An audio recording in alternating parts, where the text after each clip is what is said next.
In this video, I'm going to show you how to add Google Sheet data to Salesforce. So whether you're importing leads, contacts, or any other type of data from Google Sheet, this guide will walk you through the steps to make it happen. So first, prepare your Google Sheets data. Ensure that the columns in your Google Sheet match the fields in Salesforce and make sure the data is properly formatted for Salesforce, for example, phone numbers, emails, etc.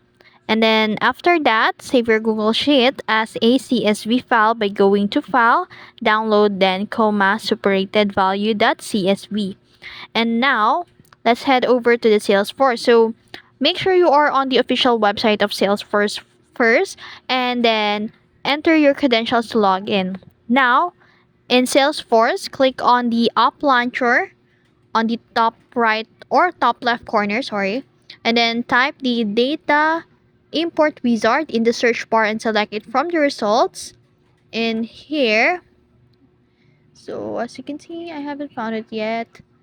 Now we'll need to search for a so unfortunately I can't find the data import wizard.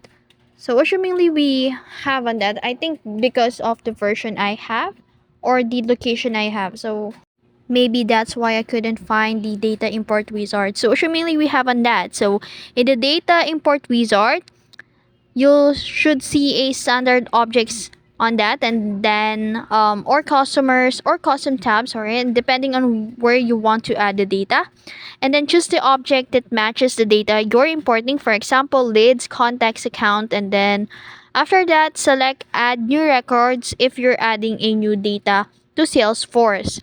So if you need to update existing records, you can choose the update existing records, and then click the choose a file and select the CSV file you downloaded from Google Sheets, and then click next to proceed. And that's it. You can review and start the import, and then monitor the import process, and then verify data in Salesforce. And that's how you add Google Sheet data to Salesforce. If you found this video helpful, don't forget to like, share, and subscribe to the YouTube channel.